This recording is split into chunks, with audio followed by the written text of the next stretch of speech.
Hello and welcome to Flashback, the games you loved, the stories you've forgotten. It's me, RGT, and as always, I'm joined by the old nostalgia nerd himself, the A-class gamer, the collector, the head of the Unofficial Controller podcast. It is George.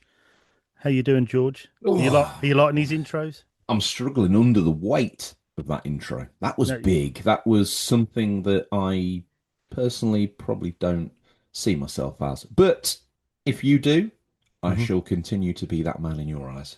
Beautiful. And how are you doing? I am fired up. Do I reveal the year? Do you reveal the year? I don't Well, I could do it if you know. like. Well, this week is episode 4 of Flashback, and we are in April 1999. So yeah, an Mm. interesting year and an interesting month. Um, I'm wearing a Phantom Menace t-shirt for a character I've got no idea who he is. I am pumped up. I'm drinking out my KFC cup with a Princess Samidala topper. I am eating various candy confectionaries, not really fit for human consumption, but one of them looks like Jar Jar Binks. Why not? I said. Who's this? Another supplementary character. It's Boss Nass as a jelly. Fine, I'll have that. And then I walk in my local newsagent, and there's these gold figureheads as well. I don't know what's going on, but I'm collecting all of it. I think one day this merch, this toy range, will be worth some money. you just reminded me then, just when you were talking about Phantom Menace, and I liked Star Wars, but I was never a hardcore fan. But for some reason, when you mentioned them cups, I suddenly remembered the cinema cups with the different heads on the merch that people had, and that just suddenly clicked with me. I remember people buying them at some extortionate price in the cinema, but everything there was popcorn holders, everything when they went to see the movie. I mean, they absolutely merched that to death, didn't they, when that came out? Honestly, mate, it was destroyed, and obviously people caught a little bit of the fever of. I've got another story to tell you as well, kind of related to last week's episode. Just quickly, I'll do this.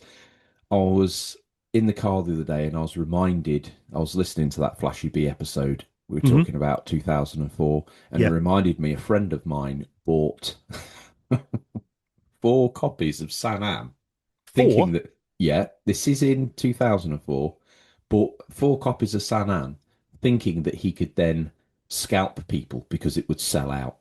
Unfortunately, much to his frustration, when we then popped in the local supermarkets a week to 2 weeks later, there were more copies there of San Am than you can Oh, they knew. possibly imagine. They knew what they had. There was plenty printed in So advance of he that game. begrudgingly had 3 extra copies of San Am that probably are still with Warwick Glynn to this day. Bless him, what an absolute Probably legend. worth a bit more now, Warwick. Yeah, fair play to him, Mm. actually. Hopefully, he probably shilled them off. Threw him in the bin, knowing Warwick. He was quite mercurial, but sort of insanely fun dude to be around. So, yeah, I wonder what he's up to now. If you know him, because it's a rare name, tell him to get in touch with me. He'll know and, who I am. and you'll know about his 4 copies of San Andreas. Anyway, moving back, why that sort of prompted me to remember it again was and if you haven't heard that or any of the other Flashy B episodes, as we're now calling it colloquially, it's actually called Flashback. You're not going to find Flashy B on Spotify or Amazon Music. Well, you might, but it won't be this show. Um, Flashy B. this is called Flashback, as you know, because you're listening to it. But tell all your friends.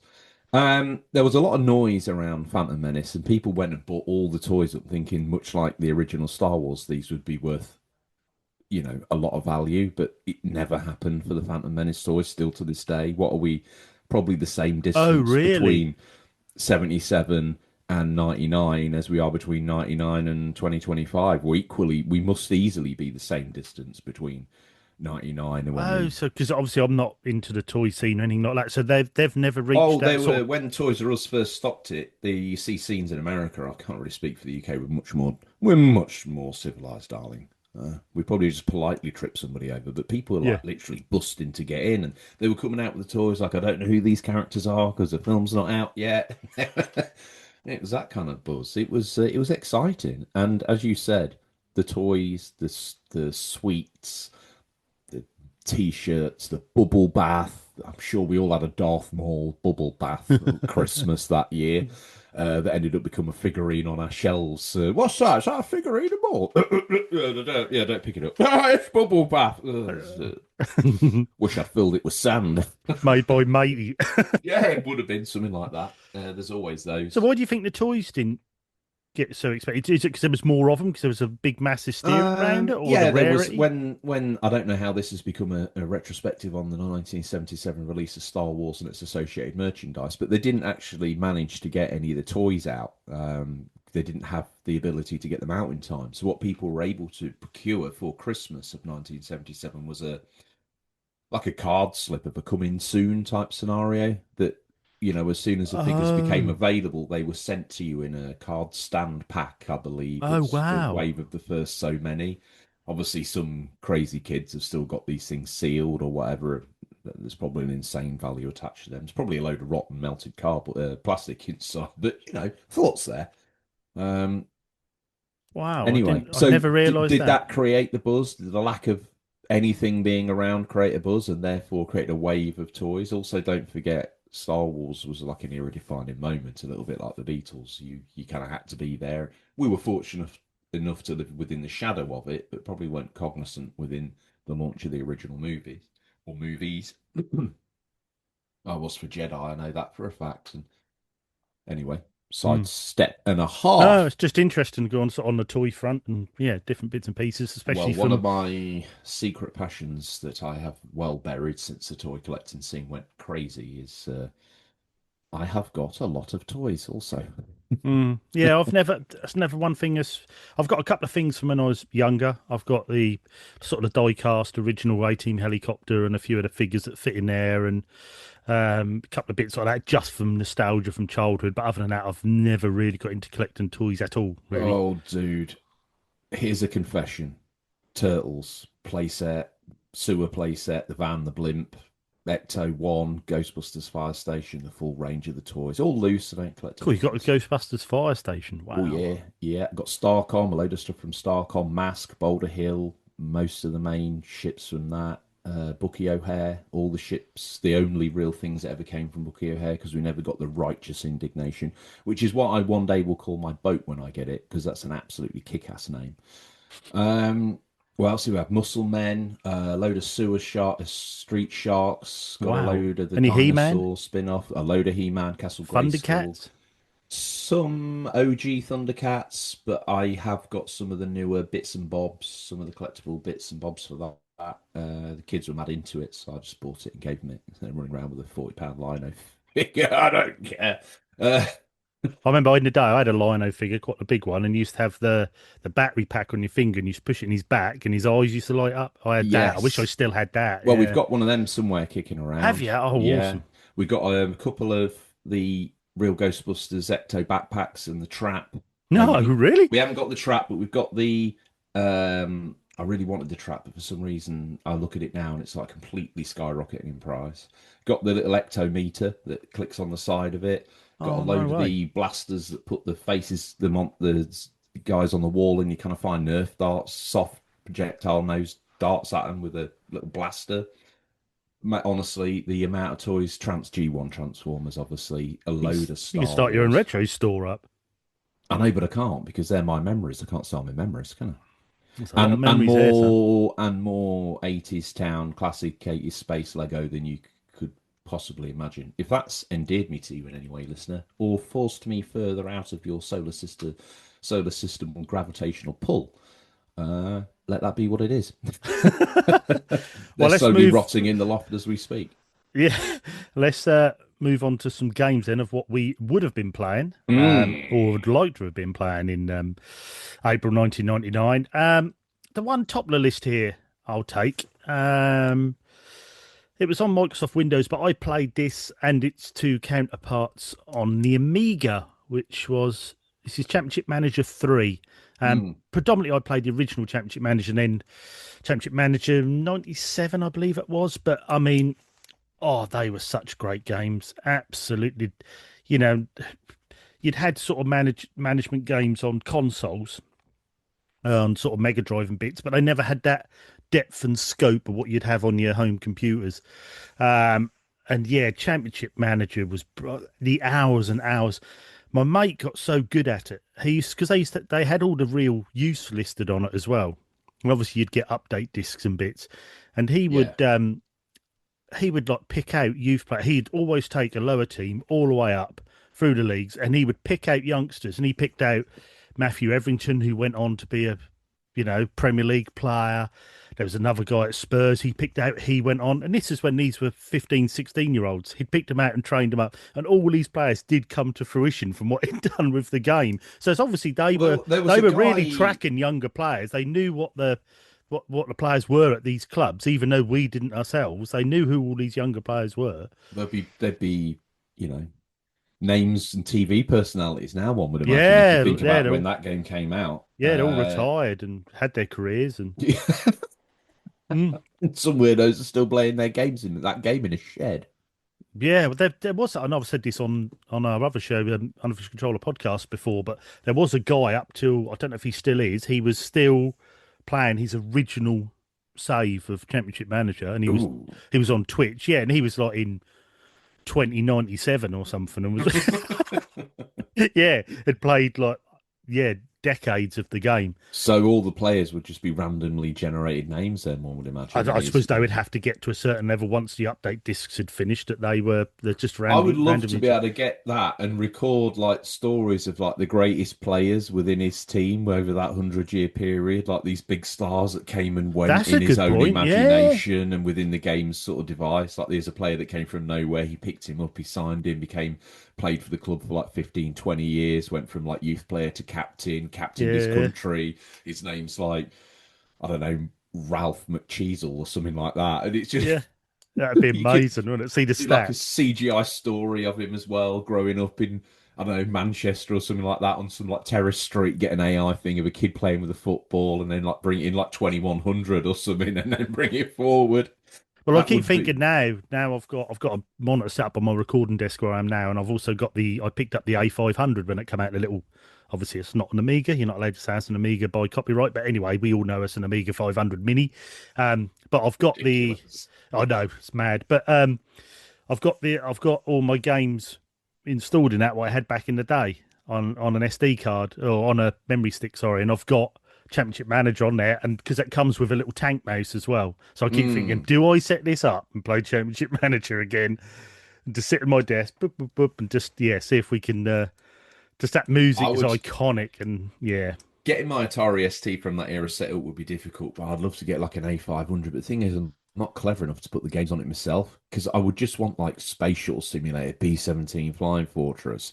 Like shall I George, let but you in a little graphics are terrible. secret? Yes. Um, you can actually go on like Amazon and actually buy just a USB stubby stick preloaded because a lot of the games are license free now after the years because the licenses have run out. So they actually Oh, legally sell them on Amazon. You can actually buy them with, abandonware. Is yeah. Bat 1 and 2 on there? I need to chase up Mike Rouse actually. Is Bat 1 and 2 on a ban on Antstream or not? I He don't needs to get know. all over that. Yeah, yeah, definitely. Yeah, definitely. Anyway, that's 1989. This is 1999. What else you been Yes. playing? A few that take my eye off here. We've also got Grand Theft Auto London. And then they done the two mission packs, which is Yeah, that really early DLC, buy the extra discs. And did you have to load London up first, then change the disc and put in? I'll be honest with you, mate. I can't remember. I I can't don't. remember, I but you think I had, had London, but I don't know if I had any of the extra discs. I can't quite remember, and I don't even think I've. I'm not. I don't know. I think I've got it, but I yeah, don't I've 100% know. I've got London up there, and I think I've got 61. I think, but they done 61 and 69, which was then obviously taking that game a bit further. And I always remember the cover with the guy looked like he was in the Beatles on the front, Yes. and then the car you had like the Union Jack Jaguar, didn't you, in there, Yeah. which was obviously like Austin Powers, and how you know forethinking they were then. DMA Designs that hang on, this game's done really well. They sell extra content for that game, but in a disc form. Obviously, you couldn't download stuff then. And I just thought, what a great idea. And I would imagine that probably sold quite well. I think people probably it's just treated as a standalone in itself. I mean, it's got its own fans. Never really clicked with me. And I think we talked not that long ago about the original GTA. Mm, I don't know what mm. episode that was. I talked about playing it on PC, I think I said. Yeah, you said your And friend was absolutely rinsing it on there, yeah, and Ewan was absolutely brilliant at that game. But I enjoyed it as like a curio, like, oh, what is this? But never really clicked with me fundamentally until I literally walked past a friend playing on a PlayStation 2 and he was playing 3 and I was like, what's this? And he mm, told me, and then I just sat down in his ecosystem, literally just gobsmacked for 20 minutes solid. Like, can you do this? Can you do that? Oh, it's raining. What's going to happen? Oh, but it really, oh, wow, this is, wow, they've thought of everything. yeah, that was unbelievable. It The was, leap was you look at it unbelievable. now, and I sometimes think, like, wow, mate, the first time you saw this, you were literally dumbstruck, Mm, brought to your knees. mm. Not many games have ever done that to me, but GTA 3 was one that brought me to my knees. GTA 1, GTA 2, GTA London, nothing more than like a. That's sort of a bad boy game, weren't they? You knew it because you could do, Yeah, naughty things in there's fun there, in and there. Fundamentally, the top-down controls a bit like Micro Machines. It's quite hard to master, to be honest with you, yeah, because when the moment's on and the police are right on you, or you're trying to chase someone, or trying to get in they're an alley, chasing and you're you, going and trying to all of a reverse sudden up. you go the wrong way down the screen. You have one of those momentary moments where you haven't flipped your head round upside down. All of a sudden you go left when you should go right. So, Trying to um, turn your control pad upside down, so you get, it's those weird things that we yeah. did or had to do because of the games and the infrastructures that we were given. And for that reason, GTA was interesting to me, and Mm. I played one most heavily. I think I even had it eventually on something like Game Boy Color or something daft, which was it's just the most obtuse drivel you've ever seen in your life. Um, yeah, what else is on that list?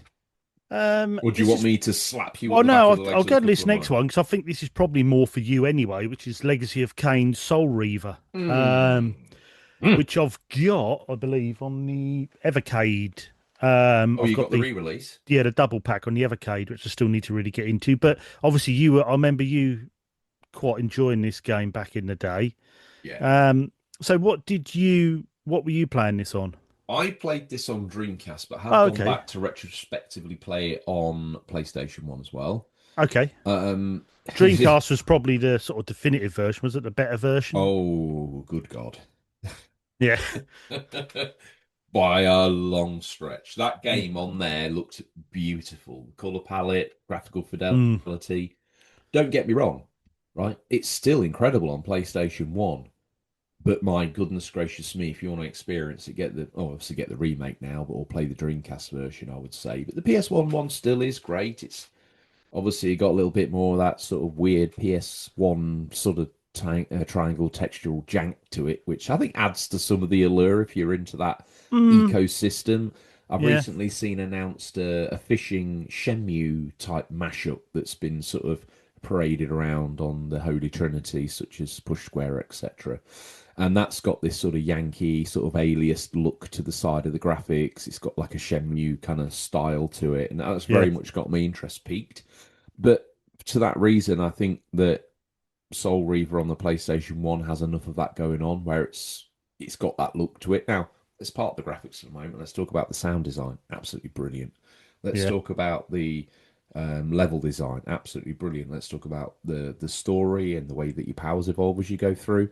Really, really good. And actually, in some way, you could argue the forerunner for the current template of games or the last gen and maybe into this gen current games of how over the shoulder story games are written. This literally is maybe the embryonic first steps, and I don't think that should be a surprise to anyone when they find out that I think it was one of Amy Hennig's first sort of high Mm, level roles within the game. yeah. So it's nice to see the narrative threads to Naughty Dog, the narrative threads through that to other projects, and how that then kind of really ballooned off to give us those kind of and little is this that really, but those cinematic third person story adventure games that many of us know and love. Soul Reaver really is the protogenic child. I'm sure someone could trace it back even further and further than that. But for me, from my experience, especially with Amy's name attached to it, and the kudos and respect this game has in the pantheon of the world of video gaming, I think this is a great title and people should check it out. Brilliant. Yeah. I also saw on here. No, I didn't. I do believe I have this. No, I do have this on N64, but I've never really played it. This was more of a game I played on the Mega Drive back in the day, but NBA Jam 2000. I can't speak for this. I remember it kicking around loose cart in like EB or Game Station, and it never really piqued my interest. I was a mad kid for nostalgia and stuff like that. And NBA Jam was certainly an arcade game I looked at. It was a game I kind of jealously heard my school chums talking about playing on their Mega Drive, and they were sat there in their sort of Michael Jordan tops and Chicago Bulls and yeah, all that sort of good stuff. And I was like, oh, Patrick Ewing. wow. Now, obviously, when I got a Mega Drive later as an adult and then played it retrospectively in my own time, not just round at a friend's who's like, I'm not playing that anymore. Let's play Mortal Kombat. Oh, please can we play it? I had it to myself. I could put some time and effort into it. The OG NBA Jam on the Genesis Mega Drive is actually banging. Really Yeah. good Oh, yeah. fun. Brilliant game. Brilliant Um, game. Loads of playability, loads of extra little bits, loads of opportunities to taunt your friends, go one on one versus the computer. It's absolutely insane fun. I can't speak for this, but I do know that NBA Jam had a rough kind of transition from the 16-bit Yeah. era. Was this the one with the massive glitching where I the don't know, mate. I can't speak for it, as I if say. anyone's listening and you're on our Discord, pop it in community corrections if you know. Now, I'm thinking this might be the game where what they done, I don't know if you heard this story. If you play the game, everyone's bought the game, started playing it and going, we're getting absolutely rinsed by the computer here. We can't work out why. And that was because the developers had added themselves in the game and they'd been concentrating so much on putting themselves in the game, they'd actually done the difficulty controls the wrong way round. So easy was super hard, but even you had to set it on super hard to get the easiest level, and even then that was still quite tough. But obviously, in them days, there was no way of fixing this. The game had been printed, the game had gone out, and that and that was it. And I think they lost. NBA Jam started on the tilt down. Then they'd sort of lost a lot of respect, and the game was all a bit from then on. But I'm sure that was NBA Jam In a 2000 that way, had that bug. yeah, it might well be. For me, in a way, the PlayStation and Saturn kind of herald the maybe the best iteration of the NBA Jam arcade board that we were probably going to get until Yeah. modern times. But then after that, in their subsequent bid to chase 3D and all that other stuff, NBA Jam just died hard. I remember, on PlayStation 1, an example, I had the PlayStation NBA series, but I didn't have NBA Jam. Mm, yeah. I think we maybe, well, I think maybe the consumer, especially at this time, and I've talked about this in length on the show, but here it is again, is an example. Bad influence. Shogun on the on the Saturn got absolutely destroyed because people said, "Oh no, we're bored of this 2D stuff. We want 3D stuff." That was the mentality. We wanted a little bit more realism, a little bit more Mm, 3D, and the arcades kind of, if you remember, the arcade games kind of tailed off, and we started to get lots more 3D animated mm, characters, and it was all about chasing the polygons in the arcade at that moment. And I think we were all about chasing the polygons at home as well. And yeah. I think there was a move, and I know there was a move to kind of snub 2D platformers because they felt kind of derisive and a little bit old hat. Yeah. You want the Um, latest tech and so we were kind of wanting to see a very crude triangular figure walking around and would think that was, oh my God, look at this. Look at this. Yeah, a hand animated, hand drawn Raymond. Yeah, yeah, for babies. so last gen. Exactly. And I'm not here to say Rayman's not a great game. It is. It's insanely difficult, but it's absolutely wonderful in everything that it does. But games like that were taking a hard time in the consumer's hands because it wasn't justifying their next gen purchase. Mm, yeah. Yeah. Very true. Also on here, I see the game now. I haven't got this now, and I seem to have a memory of having this, but Roll Cage Mm. on the PlayStation. Now, didn't they re-release that on the PS4? Didn't they remake that? Sorry, on the PS4. I'm sure they done a newer a version of that roll cage, but that was where you could sort of drive upside down as well, couldn't you? So your lot of That's car where your right. wheels were bigger than your chassis, so you could flip over. I remember the artwork. I remember seeing the box art kicking around, possibly, but I don't really remember the game. I remember it being decent and decent, a decent game to play, and it was very Wipeout aesthetics. You know, it had that you were just like a car version of Wipeout. Um, Confession for you, I was so deeply inserted in the N64 ecosystem at this point that I wouldn't even know what roll cage was if it had run me down in the street. really, Obviously, now I've matured a bit more and I've played a lot of these games on different systems. yeah, But at the time, I had no other. See, I'd sold my PlayStation 1 for some lads' holiday drinking money.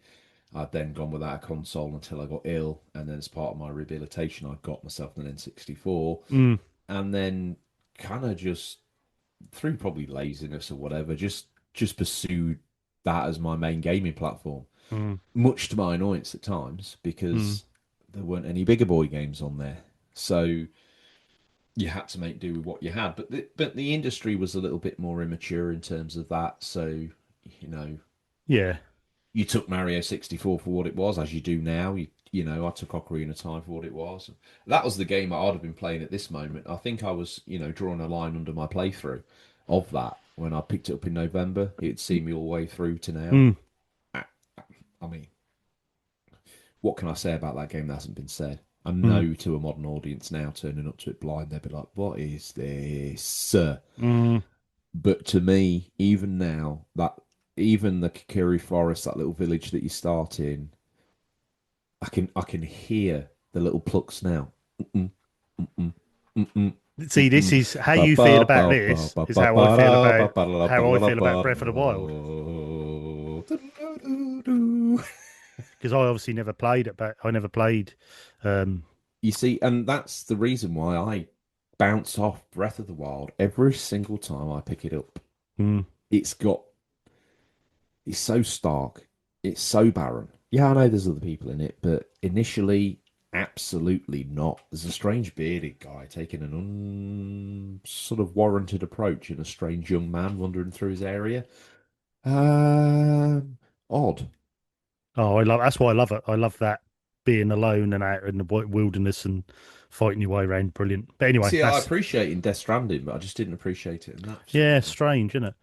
Um, Also on here we've got Safe Park on the N64. Now Yeah, was that the one? That weren't the one where it was like the snowball sort of fighting one, I was it? think Or so. I think it was. like a first person sort of? It was a weird game. A Yeah, couple I of my remember. mates had it, and they were crazy for South Park anyway, because obviously it was the kind of just emerging in Yeah, edgy comedic adult cartoon at the time, and it was huge. We're mm, talking chocolate salty balls right now, yeah, and this game was very derivative. It was exactly what it said on the tin. My mates loved it for what it was. It kind of extended their GoldenEye sessions into a world that they were really enjoying and laughing about at the time. So yeah. yeah, you know what? It kind of I think it did okay in reviews from memory. It was never something that I was going to No, pick up though, to be honest with no. you. Yeah, I think it I think I was got dragged into the odd average. multiplayer session, and I'm like, "Oh God, what's happening? Yeah, on Yeah, this. Help!" but the next one down is what me and my mates played quite a lot was Safe Park Rally. Now, I Did don't you know if enjoy you've that? we had it on the PS1. They had it on Dreamcast as well. The thing about it was, you go back and play it now, it's probably quite a shoddy kart racer. But the thing that was funny at the time, because you were that age, playing kart racing game that so it had that essence of Mario Kart, but was very offensive and rude, was right up our street at the time. The Yeah. and I'm not even going to mention on here that some of the weapons you could have because they were, you know, you didn't you didn't do an oil slick, you like threw up on the track to make the other ones skid out, and you could throw Mr. Hanky in their face and all this lot, and but it was because of that stupid juvenile humor that we loved it, and it was That's why just South fun. Park hit so hard at the time. yeah, it was just against mainstream and just, Yeah. we'll say what we want, do what we want, and they just did. And It the rode safe, in on the dog of Beavis and Butthead and then kind of just stayed way, like, it's still running now. mm, If it wasn't for The Simpsons, would it be the longest running cartoon? Well, the Flintstones would be scared. I know that for sure. mm, yeah, It's impressive legacy. And the games that have come out of it haven't been half bad. Obviously, we've talked before about Stick of Truth and all that sort of good stuff. yeah, They've got a good association with games. yeah, exactly, yeah. So anything else on there for you? Do you think? I will pick out a couple of games that I feel we ought to talk about. Obviously, Metal Gear Solid getting a release on February the 26th is Yep. interesting. Obviously, Mm. the modern reimagining of the Metal Gear universe. I mean, again, what's to be said about that game that's not been said already? But phenomenal piece of work, seminal PlayStation title. Still, I think in game, obviously, a lot of the bits in there have been spoilt for seasoned gamers. But if you arrive to this bear, I think you would be quite impressed by it. You're a modern, you never really dabbled with it before and Yeah. decided to This, pick this up as a little thingy for yeah, Christmas. I think you'd be blown away. I think so. It's one of the first games that I ever. I remember loading it up, and you had the snow and the wind blowing, and then you still had the credits rolling up like a movie, and all Yeah. very James Bond esque. You know, Mate, that whole submarine torpedo launch at the start where you yeah, kind of come in and he's giving you the brief and then you get out and as you say you go through and you get up the top and then you leave in footprints and it's like hang on a minute, this is something else. yeah, yeah. This is you. You're in this now. You're in this world Yeah. now. And I remember just loading that up and thinking, "Oof, this isn't just a The safe guy's park the rally game. guy's This is breath. No, yeah, exactly. The hind helicopter taking off and looking like dead yeah, accurate as well. I was like, oh, wait, what's this? yeah." And you sort of thought, I didn't get this on me Mega CD. One thing This that is I found quite frustrating with that though is that if I went in first person shooting view, I had a full 3D world that I could look at, and then it forced me back into that snapped forced isometric view. And I was mm, like, just let me walk in this world. It looks incredible. Like I used to be in the game, go first person view, and like look at the textures on the wall, which now people would laugh at me for. But at the time, oh, I it was like, was. you find a flaw in this. Why aren't they showing more of this? This game looks incredible, but they make me view it from 60 foot in the air. Yeah, and there's things like when you'd go in certain rooms and the footsteps would echo or the metal floor, and you suddenly Yeah. thought, "Oh, there's sound design in this." I know other games had sound design, but this had sort of gone almost. This was like big budget movie sound design, and you started thinking, this is something here." They'd On done a lot had been thought through, and gamers have, tried to test the game and break it in places, and it's not having any of it. no, It's such a well put together bit of kit. So, got to speak about that for a moment. In terms of another game, Legend of Zelda: Link's Awakening on the Game Boy Color, I had some quite good experience with. I have to admit. yeah, and obviously the re-release on the Switch, so that is obviously Yeah, quite a beloved Zelda, entry. We see Gex hitting the shelves with Gex 3 Deep Cover Gecko and Gex 64 Enter the Gecko, both probably Hmm. footnotes in history. Mortal Kombat 4 getting its release on the Game Boy Color. Cool. That'd have been tough with the two buttons. Yeah, many special moves happening in there. I remember on the Game Gear, start became a kick, didn't it, or something daft because there's just not enough buttons. Yeah. And I think you look back now, I mean, people nowadays who play Mortal Kombat would say, why the hell did they release it on then? But sometimes in the day, we had one console, and sometimes people who had a Game Boy Color, that was their main console. It was. So, and they sold well. So these companies thought, well, look, let's give them a Mortal Kombat because they'll For the buy it. fourth time. Yeah. And they'll buy it, and Oh, imagine there must be someone out there that's a full Mortal Kombat head that was in the era a full Mortal Kombat nerd, but only had a Game Boy and had the boxes all lined up on their shelf. They probably had the T-shirt. oh, yeah, They're Johnny like, Cage headband. yeah, something like that. Like just desperately hoping that Christmas they'd unwrap a Mega Drive or God forbid a PlayStation. Each time it was like an insignia, like aftershave kit, talc set. Oh God, no! or action video system. Video Max. Destroyed. One of the game I want to give a swift mention to because it kickstarted a lot of things. It didn't start the whole theme park. Um, building subgenre, but it's certainly, in my opinion, mastered it in Yeah, its RollerCoaster Tycoon, yeah, seeing its release on Windows on April the 12th, 1999. yeah. I had that and its sequel, never got a third game. Bought them again for Switch. Bit of a Yankee port, really. It's you can't quite get the camera orchestrated properly. But I do believe there's been another classic version re-release, which might actually be this one. Mm. And I had a copy of that had a load of classic parks built in. One of them was like a time stamped or a snapshot of Alton Towers Oh, redesigned really? in the Roller Coaster Tycoon world. It was done as it is in that moment, say 1999, 2000, with the rides laid out, with the gardens, with the everything in that they could do with the Roller Coaster Tycoon engine was in there and labeled up as the rides, Oblivion, Nemesis, all that sort of stuff. No way. Yeah, 100%. Brilliant. Yeah, Yeah, really it was. good. I remember. I mean, they were never them sort of park builder games were occasionally I'll play them. They're not really my thing, but Roller Coaster Tycoon I did play. I enjoyed that. It was just, I'd never played anything like that before. I'd played similar games, but they'd never had that depth or scale that they did with No. that, and getting the people through the door and earning more money and building more rides and pathway. It was, it was big skim. Nowadays, you'd look at it and think, well, it's not that in depth, but then it was. It was I'll tell you very in where I depth. played it the most, and it's a great place to pick it up. It's and I don't know if it's one or two, but it's on the original Xbox.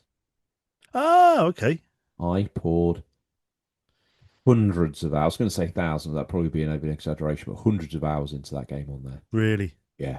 So you had a mega park then? The thing is, it was never a mega park. It was always just going through the different objectives, and every now and then you would kind of settle on one that you would kind of Yeah. be into for a while. Then it'd be okay. What's next? What's next? What's next? Gimme, gimme, gimme, gimme, gimme. Yeah. Like a little piggy.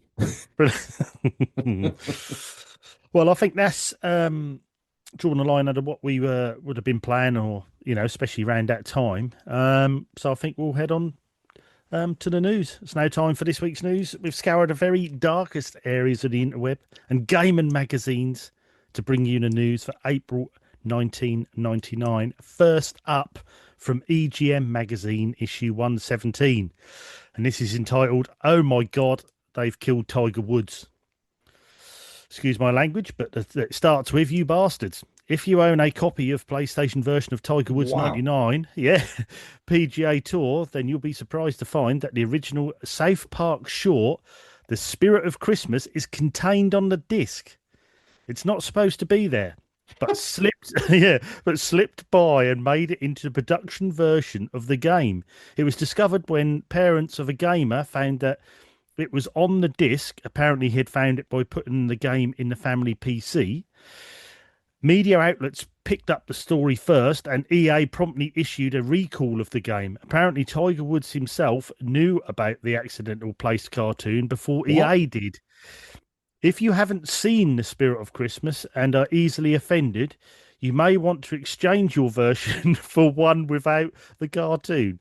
You can do so by mailing your game to Electronic Arts, and that's their address for Louisville. In Um, Kentucky, yeah. yeah. So how can you or parents tell if your disc is affected?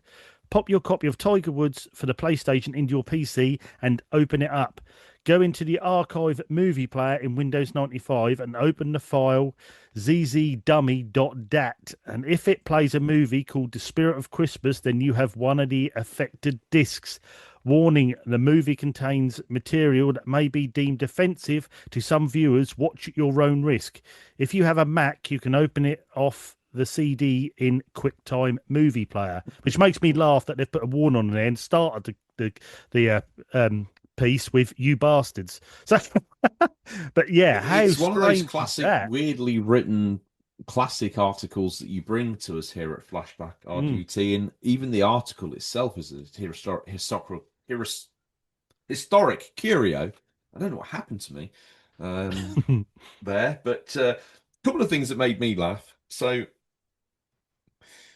the very rare chance that this kid stumbled into his room, maybe there was a buzz around school, I don't know, and where he slapped this in his PC and watched this. And let's face it, you say offensive, but on the scale of offence, it's probably quite low. Um, Spirit of Christmas. I haven't seen it myself, nor am I acquainted with it. But if it's South Park, it can't be that bad. It's probably more a copyright issue for EA that they're freaking out about. Oh yeah, I didn't think of it like that. Oh yeah, Yeah. Oh yeah, because that's not their who property or gave you the content. rights to do that? Oh yeah, that's why the Big recall issue. was rather. Oh yeah, I didn't think of that. It's not about Good point. parents. They Yeah. don't care. Yeah. They just don't want to get into some litigation, do they? Interesting to me that they then detail how you would find out if you had an affected copy, basically telling you, a kid reading EGM, that, oh, right, I'll go see if I can watch this Spirit of Christmas thing Yeah. on Dad's PC. And don't worry if you've got a Mac, because they just got you covered in the last Yeah. sentence as well. Yeah, that's like EA have told us to do this and give us a few quid, And but it also does go and watch it. And it does, like, how you get it to play is a bit like, the planning consent form at your local council being at the end of a corridor marks no entry at the bottom of, I think it's a Hitchhiker's Guide to the Galaxy, at Yeah. the bottom of a stairwell with no stairs in a cupboard marked Mind the Alligator. Yeah. And here it's like, so to actively view this movie, you've got to go through the following steps. Yeah. You've got to put it into your PC, which is a bizarre concept for a PlayStation game. You've got to open up the active movie player. Then you've got to open up the file. So then you've got to go into the files of the game and open up zzDummy.dat. And if you click on a file that says zzDummy.dat, then shame on you.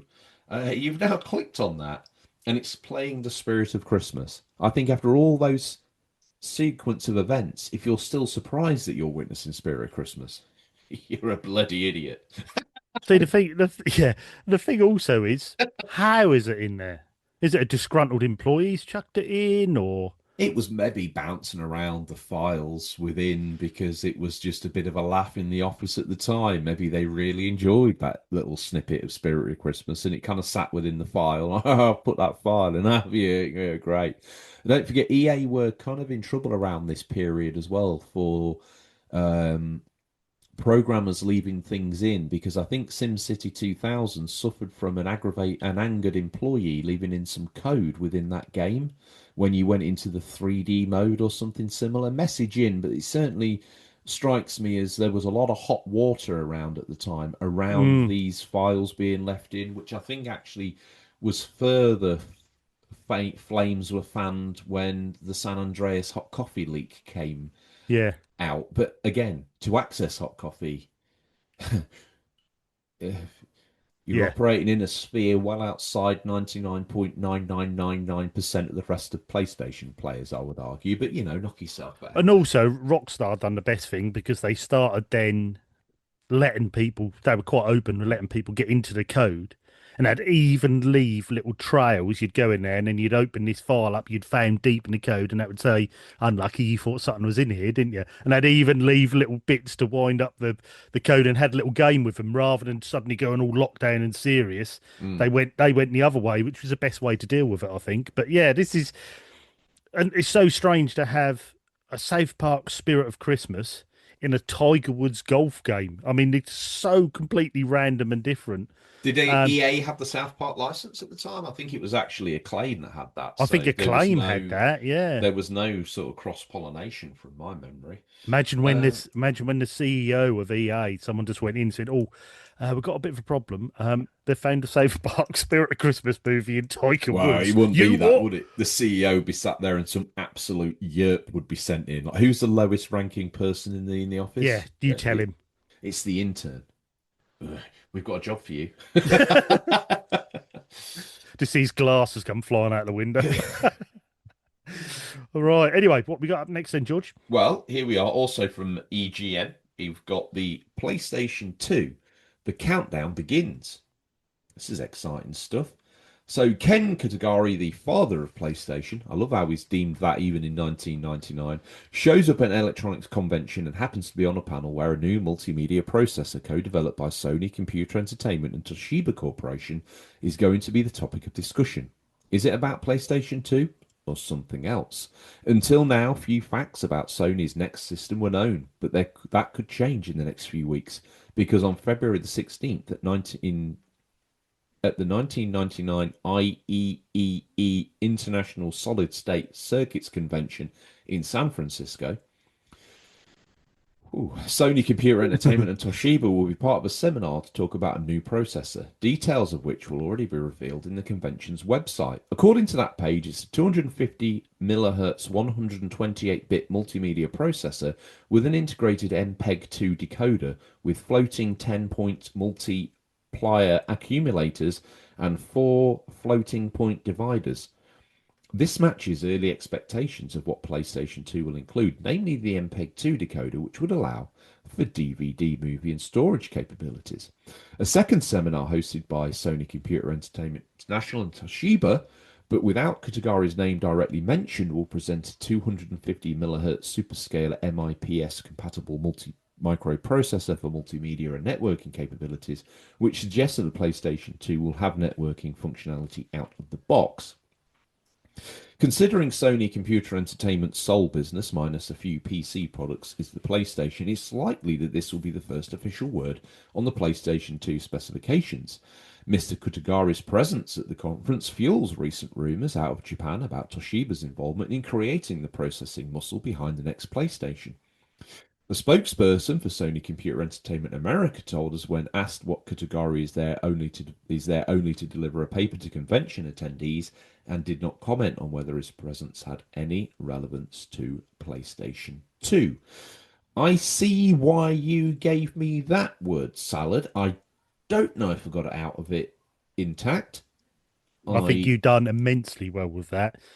The reason I added it in is as soon as I see these rumors of these consoles coming I out, I'd thought love I this think you snippet. no, Matt. You added this in when you saw IEE International Solid State Circuits Convention in San Francisco. This could have been about a dog urinating on Ken Kutagari's leg, but if it had that word in it, you threw it in. And also the 10 floating point multiplier accumulators and 4 Can you floating point understand any of that? dividers.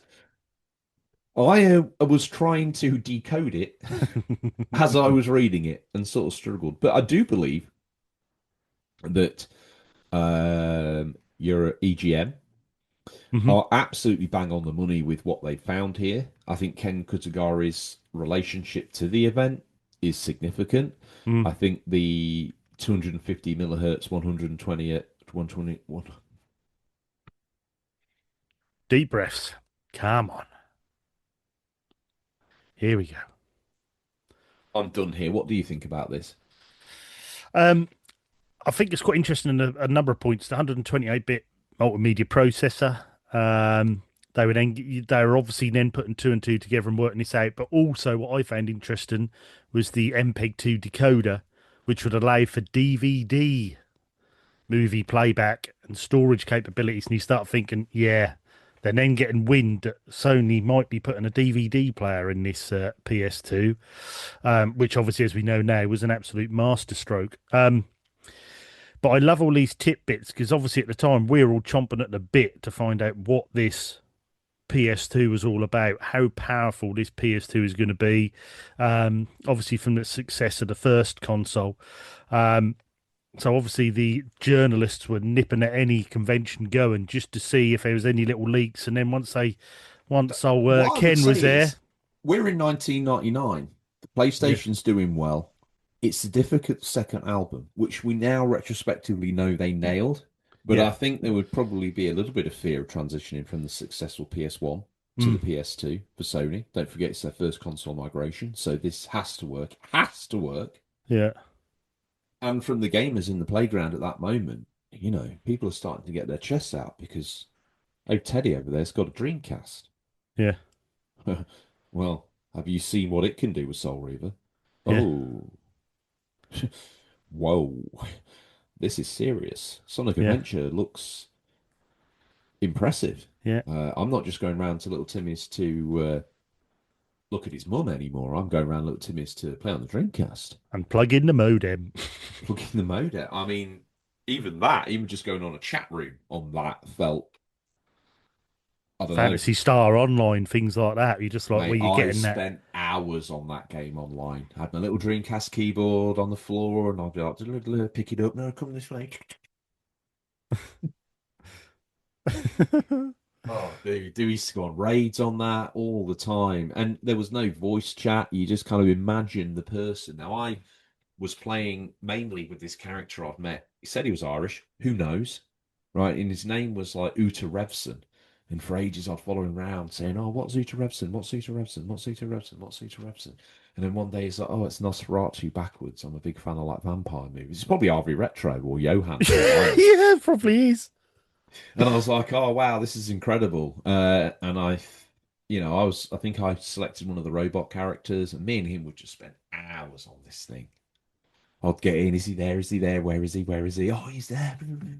Can't remember how we used to meet up because we didn't exchange details. It would just be, I You think just maybe there you, was a you just message happen to play at the system in same. it. You just probably I you had the think same sort of different. time I think scales. And, different regions of the world got lumped into different sort of play areas. Maybe I mm, think maybe I was in the European play area. Maybe that was allowed to cross pollinate with the Japanese, but I can't quite remember how it works, and I can't remember how the messaging and friend system worked within it. It's a long time ago. Again, that would be 2000, so it's not for now. It's not for now. no, but But brilliant. certainly, little Timmy had his Dreamcast, and the PS1 boys were feeling a bit sort of nervous. Even the Yeah. N64 made the PS1 boys feel a bit nervous at times. Mm, Shouldn't have done, but it did. Ocarina of Time was a game that, even a PS1 diehard would have to admit would never have worked on their system. mm, Like, yeah, it's paltry. Yeah, it's on a cartridge. Yeah, it doesn't have any CD quality music on it or any of that jargon, but no one could deny that was one hell of a game. mm, And I think the PS2, it was coming down the pipe fast and hard from Kutaguri's own pen and mind and the engineers at Sony. And as I say, they had to get it right. And obviously, history tells us that they absolutely did get it right. The DVD player multimedia capabilities RGT. I yeah. mean that sold sadly that sold more PlayStation 2s to dad and mum for watching the Gladiator and Matrix before those DVDs collected probably 10 years worth of dust while the PlayStation 2 just migrated upstairs over a period of a day. Yeah. Yeah. Yeah, unbelievable. I mean, they were just, they were undercutting every DVD player at the price. But not Yeah. only that, you had the latest gen technology under the hood as well. It was clever, clever marketing. And obviously started off not quite so well with the PS3. They'd done a similar thing with the Blu-ray. But yeah, this was a masterstroke. And just reading this, I love seeing all these early rumors and how, like I said before, how these journalists are, just trying to get the scoop on can we get any what's under the hood? What tech is Well, it? Can we get the early? I think they were proper journalists at this moment in time, and they had actually, done some research on a not directly related convention taking Yeah, place in San Francisco, and actually pulled the deerstalkers on. I mean, not yeah, like modern press, so we kind of I need to be careful. yeah. But they'd obviously seen, Listen to the Kutaragi was there and just thought, hang on, what's he doing there? And li- and they listen, started linking it, and then yeah, yeah, listen to the concurrent episode of UCP for my opinion on news in the modern era. yes, yeah, yeah. We'll leave that one there. Uh, but yeah, very interesting again. And this last one, a last story, is from EGM again. I got all three from there because that was such a good issue. Um, and there Was was it some Electronic Gamer magazine or something? Is it standard for? Electronic Games Monthly, I believe it was. Ah, is that what it There's is? actually, if you watch GameSack Yes. and My Life in Gaming, they've just recently done a proper big documentary on YouTube about EGM magazine. Very interesting. Oh, Um, wow. and it's all about how the guy that started it was really keen photographer, and he'd go to these and he'd literally do screenshots of his camera of the games, and they didn't like him Mm. doing that, so he had the first screenshots of games. So people would always buy EGM because he was there first. But he, in the end, and they said, "How did you stop glare on the CRTs?" And he made a cardboard tube to put over his camera, and he was way ahead of his time, and that's how obviously EGM kicked off and had some of the biggest, you know, sales ever going of I games love magazine. this. Yeah, so Wow. watch that. That's Joe from GameSack and the guys from My Life in Game, and they've done this documentary, very good on YouTube. But yeah, definitely watch it. But this next bit of Well, there is story, only Joe from GameSack now, isn't there? I don't know what happened there, but yeah, there's only the one dude there now, isn't there? yeah. I think the other guy's work took over a bit too much, so that's just Joe do it now. He does it on his own. That'll be But you in 10 years. yeah. um, So anyway, this next story for me, Jem, is Dreamcast leaps into spring. After a rocky start, the Dreamcast has started to slowly pick itself up from a muffled Japanese launch. The company is confident it will reach its goal of 1 million systems by the end of March, with a goal of an installed base of 4 million units by the end of March 2000. Helping that along is a partnership with Toyota that will allow customers to purchase systems and games from car dealerships in Japan, in addition to a major software push with new titles coming out every week in March, leading up to a huge push on the 25th. As for release plans in the US, they are still shrouded in secrecy inside Sega's new San Francisco offices.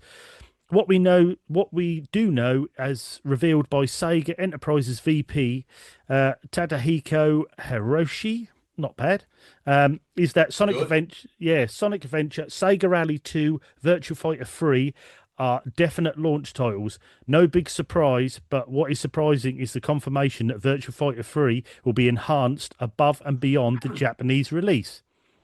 Ojo Akawa, It's true. chairman of Sega Enterprises, ASCII, and CSK, mentioned in his recent annual address that later this year Sega would be adding a hard drive, peripheral, camera, and video phone options to the system. Akawa said, we are preparing not only for a hard drive to store email, but a camera and microphone for Dreamcast. This peripheral will allow users to have face-to-face communication in multiple channels, which doesn't limit it to two-person communication, and users will be able to enjoy online gaming while seeing each other's faces. New peripherals landing in Japan shortly too, including the force feedback device called the Puru Puru Pack, 1,800 yen, which equals $16. The It's aptly about named, right. I think we yeah, it's about 50, 16 quid here. yeah, the aptly named Dreamcast gun will be released simultaneously with the House of the Dead 2 for Banging. 7,800 yen, which is $69 with the game, and features a VMS slot for the Puru Puru Pack or VMS and a digital pad. Get bass fishing control. Oh, sorry, get bass fishing They call controller. them VMSs there, do they? Yeah. Get Bass Fishing Controller will be released simultaneously with the title and sell for about 5,800 yen, which is $51, Correct. separately, or 9,800 yen, $86, packed in with the game. Hmm. As Silly is also planning its first DC peripheral, a mission stick, for release in March that will give you more control for flight games, retailing for about $69. Yes, so I chucked this in because obviously this was on the verge of this being released in the USA and bits and pieces, and they were all trying to see. Obviously, it had been released in Japan, and everyone was trying to see what they had with it, what was going on, what bits they had, and I love seeing this as me and you are collectors. We've got the Dreamcast gun, we've got the fishing rods as well, but this is when that first all started coming out, and I just think how exciting would this have been back in the time to read this EGM magazine, knowing you're going to get a Dreamcast, thinking, oh my God, we could do bass fishing with a rod. We could play House of the Dead like the arcade with a gun, Don't put the. don't don't come in here and get me started on the Dreamcast, mate. I tell you that now. I thought this That's was why I meant put to it be. in here. Oh, honestly, like I didn't pick one up, so I don't know how specific this is, but this news article's here, so I'm going to run roughshod all over it like a wild mare. Uh, don't let that distract you. I I love the Dreamcast. I was thinking only the other day I was talking to Rachel. I said I think it's still my favorite console of all time. I got it. I traded all my N64 box collection for a Dreamcast, a demo disc, and Sonic Adventure. Mm. And I came home and I wasn't bummed out at all. I was blown away by Sonic Adventure. I used to watch the kind of static MSR thing roll. So it was maybe February, March 2000 when I picked one up. So I had a few games to pick from at that point. So we'd got through launch, went into a bit more. And the peripherals you talk of, the fishing rod, I had hours and hours and hours and hours and hours of enjoyment out of that game. The Still fishing good rod, now. and It's it's still still good good now. now. I've got the official one, which I was for some reason was not readily available with Sega Bass Fishing when it launched in the UK, or at least where I was from. I think mine is it's actually called Fission one. I think it's FISSON. I think Yeah, it's the sort of aftermarket one, but even so, still so good fun. it's still great. I've got a Mad Catz one that's got like it's already got vibration built into it, and the rod kind of flexes at the top to show you've got a fish on. It's very, Really? yeah, it's very gimmicky. That Don't was get good too fun, carried man. away, but it looks great and it displays really, really well.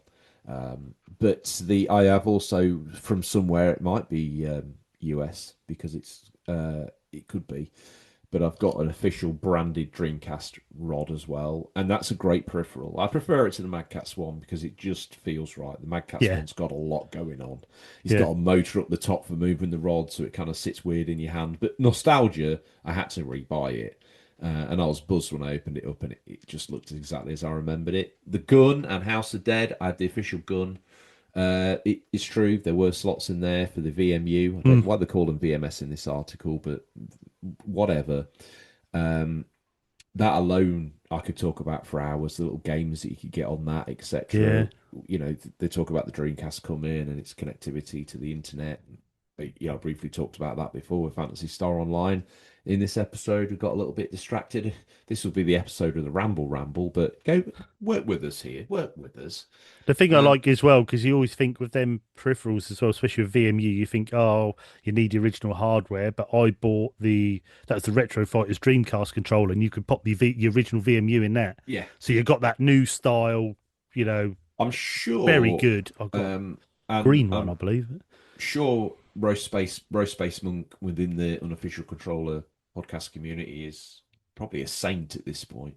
Yeah. But he's obviously big into his Dreamcast. And I think either he messaged me or I'm sure I've messaged him, or if I never messaged him, I saw this and thought of you, Roast Space Monk, if you're listening. And I hope you are, because this hopefully is right up your street. Hopefully you are very moist in your area right now, in your Dreamcast area. And I mean that your little area, your themed area for the Dreamcast. Anywho, and you um, and your burgeoning collection. yeah. Um, I don't know. I've got that distracted now. I don't know where I was going with that. I was We're talking suddenly in about Roast Space controllers Monk's and loft. Oh yes, someone I think has rehashed the VMU and give it a modern yeah, it next is. gen workover. Yeah. I don't know. I don't know the details. I don't know who's doing it. But obviously, it's compatible with your old games, And I and I think think there's you now a can. 2.0 of that as well, where they've now Oh, holy moly! yeah, there's a company. I don't know quite why they've done it or how, but anyway, they've done it now. So you can play Game Boy Color games on it, and it's got a color screen, and it's got What, and still it's, works as a function in VMU as well? yeah, yeah, yeah. Wow. So I don't know. I mean, it's probably going silly now. It's going quite that Do you far, get but one and then I'll get one if you get one. I'm already doing some interesting consumer advice on the main show, so let's see where it goes with this. Maybe I'll pick one up. I don't know. I don't know if I'm ready to get the Dreamcast out. I'm not ready to be hurt again, I don't think, but maybe I am. but no, it was interesting times with all this. That the one thing I want to say is that one peripheral that we saw, obviously in this article, people can go look it up. I don't know if you share these articles on the Flashback Discord. I think that might be a good idea, but I know it's a lot of Yeah, work. But could do. Yeah, yeah, it lets them read along and certainly see some of these more unique images. But the flight control stick there, now that's a peripheral I've never seen, touched, smelt, picked up, or had. I don't even know if it came to PAL regions. So yeah, that's interesting to me. That's it's kind of like a interesting little as bit of well. an Obviously, oddity. yeah, we're sort of audio based, but it almost looks like a mouse on a top of a joystick with the buttons on where you'd hold it, and then also a fixed mouse on the left hand side. So yeah, it's a strange peripheral and a different way of doing a flight Considering there stick. was only like maybe one really flying game I can think of, and then another one that was cancelled due to 9/11 controversy. So Well, I've got that space one. Is it Starflight 2000, 3000 or something? That's really Star good. Lancer, is Star it? Lancer, that's it. Star Yeah. Lancer, yeah. So maybe you could use it with that. That would be There's a quite good. But submarine game that's also in a similar 3D vein. I suppose you could ah, use okay, it for. I yeah. think there was a flight combat game as well. The name eludes me right now. I'm But sure. I've never seen this before, so I don't know if this was Japanese only or Yeah, but it also, if you whether it look actually at ever it, come out. But if the listeners look this thing up and obviously you share the article, they'll also notice, at least to me anyway, it didn't. it didn't scream anything like the rest of the Dreamcast peripherals. It didn't. No. It doesn't look or feel like anything else that they ever did. And as you say, it looks like on the right hand side, that mouse you spoke of actually looks like the Rebel freighter from Empire Strikes Back. You know, the cylindrical sort of cigar It shaped does, one. yeah. Over Yeah. on the right hand side, all looks like the ship from Flight from the Navigator kind of zooming towards you. Yeah. Over on the left hand side is only what can be described as a raised mound, and in the centre of an eye of Sauron or some sort of gaping hole of some other kind. I don't really know what's going on there, but I do Yeah. see the orange swirl underneath the D-pad. So maybe it's a photo playing tricks on us, but I know that I feel like I can see the gun and the fishing rod and the main controller all feeling part of the same design philosophy. This thing looks like how you'd sort of impregnate an alien in the year 4000, Yeah, yeah, he's doesn't it? crazy. Yeah, it doesn't look Dreamcast at all. Like I say, I don't know if this was just a mock-up prototype that never saw the light of day or what. I don't know, Maybe. but yeah, very interesting. Um, Great seeing the talk of the PS2. Great seeing what was happening with Dreamcast in Japan. And then just a wacky story of having a Safe Park offensive video chucked in a Tiger Woods game, which is very, very unusual. Um, It's very, very 99, early 2000s, isn't it? yeah, very. But I think that brings us to the end of the news, and I think it's now time for what we affectionately call Stingray's Boot, whilst nestled between some counterfeit nappies and a dodgy copy of Battle for Endor is some of the new releases from April, May, and maybe a little bit of June 1999. Stingray, 1999. What is he doing, George, in 1999? This is Ray in his prime. This Prime. is him. This is prime Ray. Hmm. This is prime Ray. He's never made so much money as he's made in 1999. He's already got pre-release screening, bad tapes, bad tapes of Hmm. Phantom Menace that people are Yeah. slathering for. He's People, when doing you're watching it, you just see someone get up and go to the toilet. it's You know, worse than that. It's yeah, upside down, so Dad's turned the TV upside down. Then seconds later, it's the right way up, so he's got up. He's marder. You're flipping. You're trying to invert yourself 360 inverted. Oh, I listen to the show to watch it.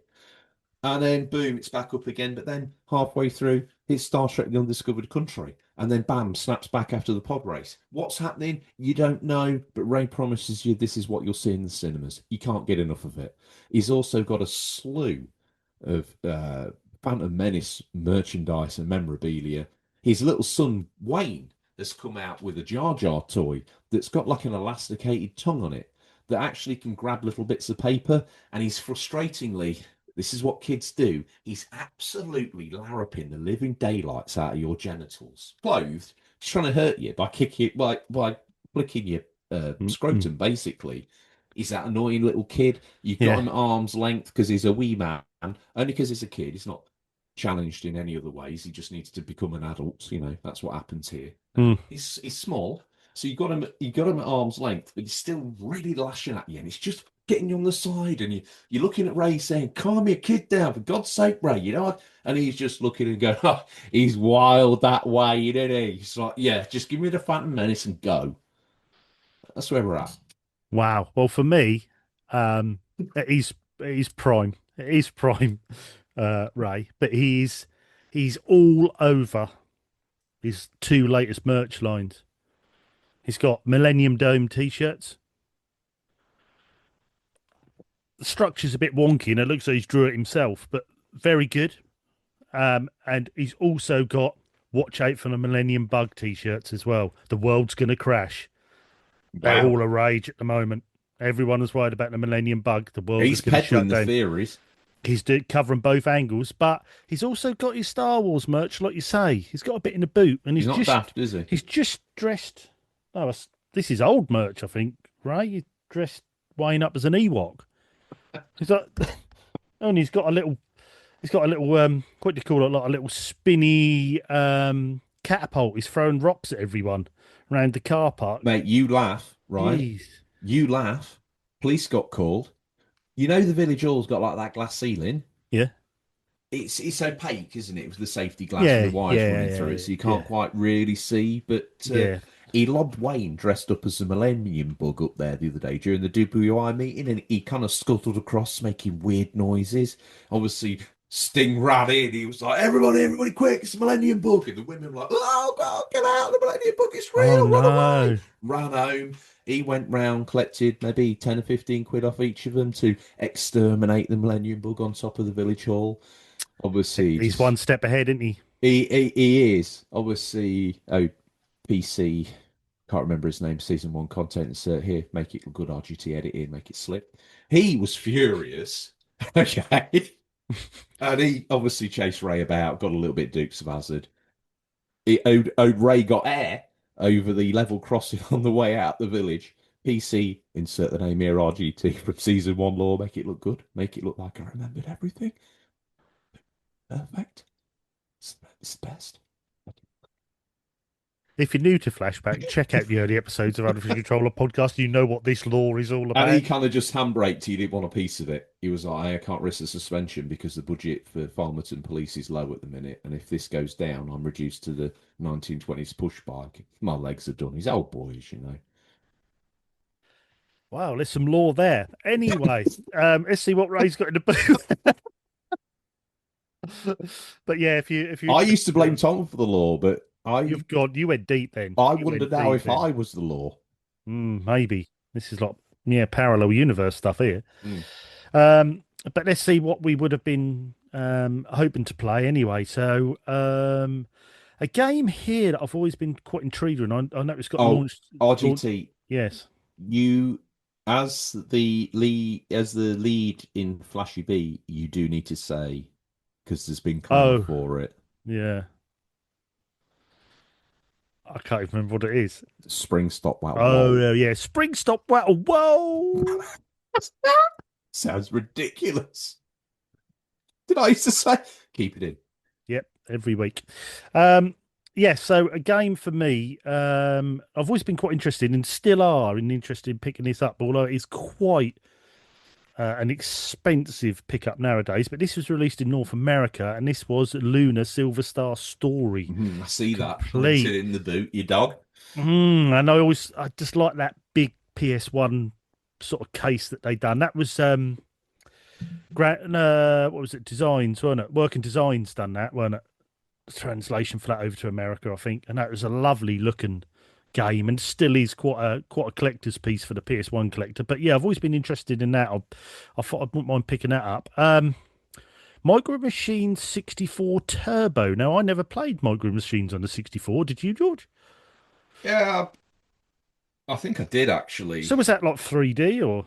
Oh, I can't really remember. It would have been like low angled 3D.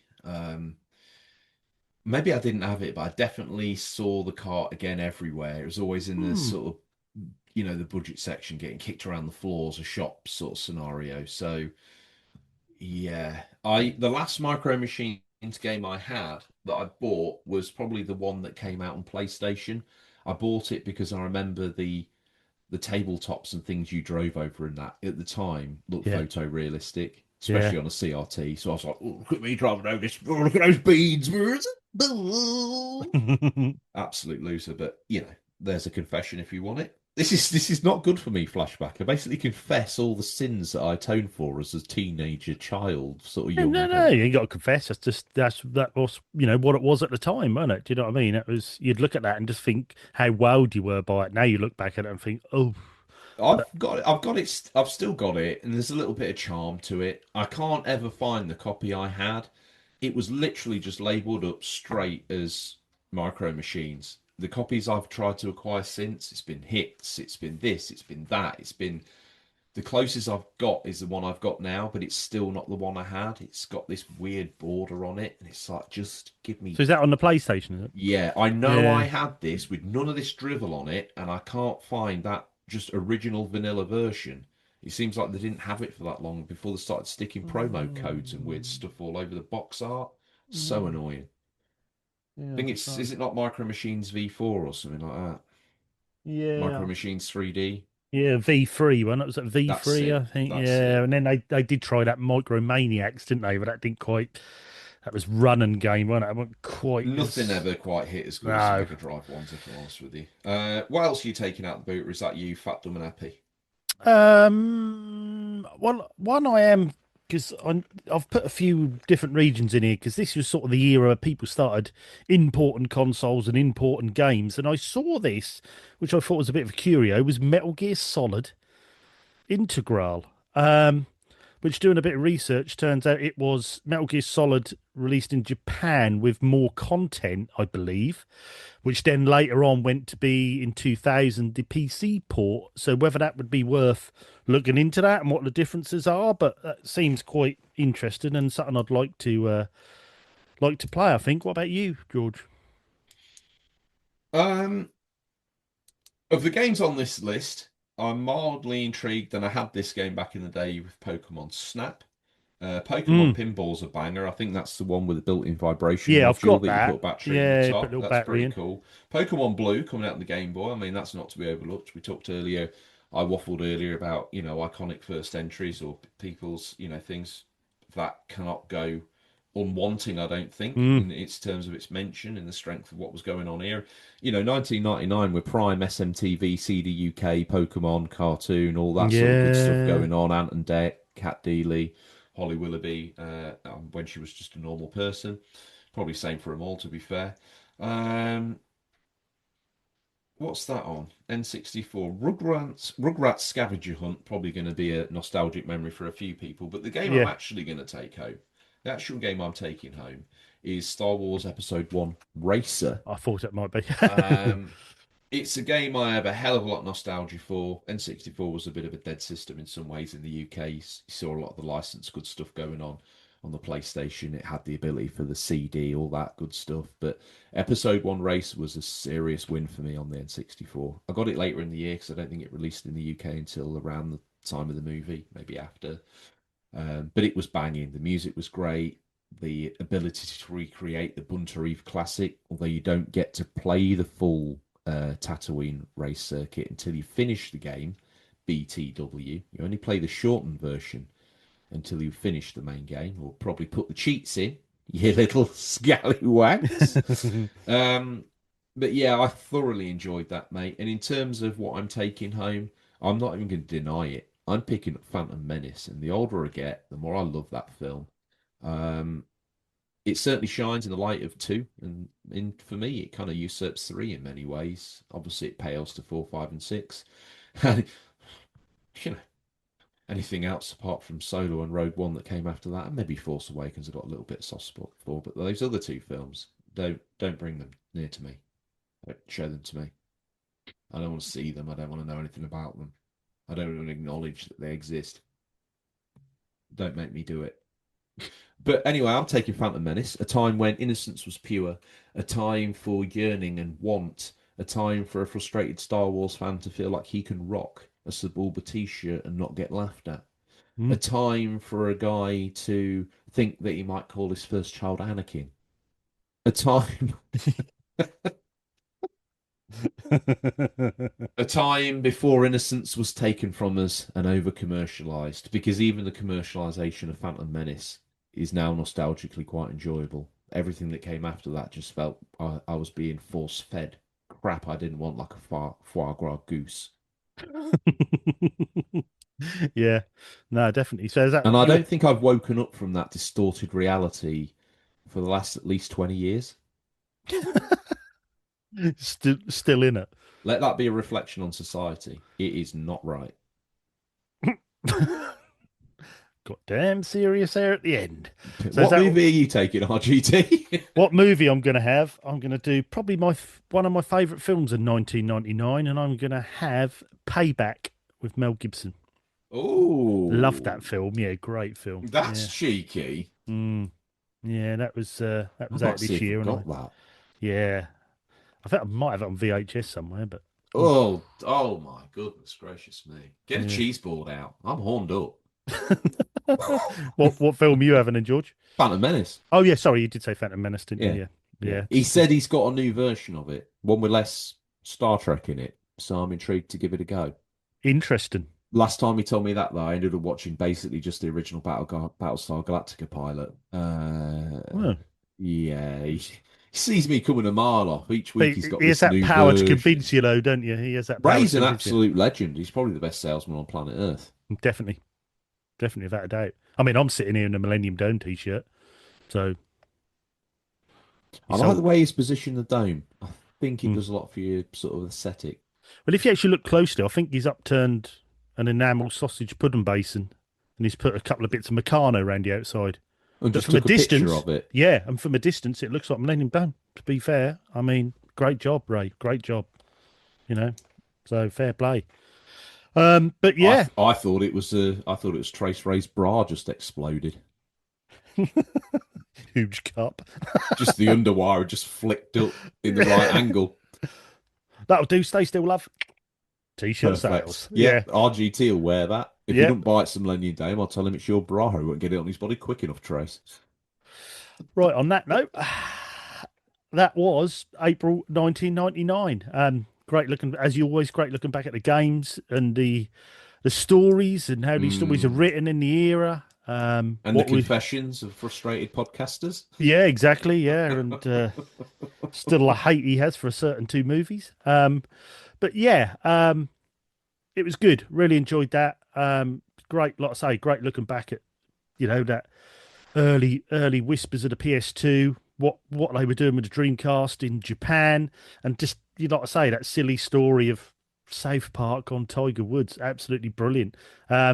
Don't tend to get that sort of thing nowadays, so it's even more fun looking back and reading up on these. But yeah, so thanks everyone for listening. Thanks for downloading. I hope you're enjoying these shows. Next week we'll be doing our little Christmas special we're going to be doing. So yeah, something to look forward to there. Don't forget Unofficial Controller podcast. Go download, follow, watch us on YouTube. This will be on YouTube as well, so you can listen to us there. Check out our Discord. If there's anything you want to mention about these shows, questions at unofficialcontrollerpodcast.com, or you can DM us on X or Instagram, or I'm on Instagram at RetroGamer Thomas. So yeah, look forward to hearing from you if you want to contact us. Just leaves me to say thank you, George, as always. My pleasure. And just to finish up, it is Flashback. The games you loved, the stories you forgot. See you later, George. See you, dude. Thank you, everybody.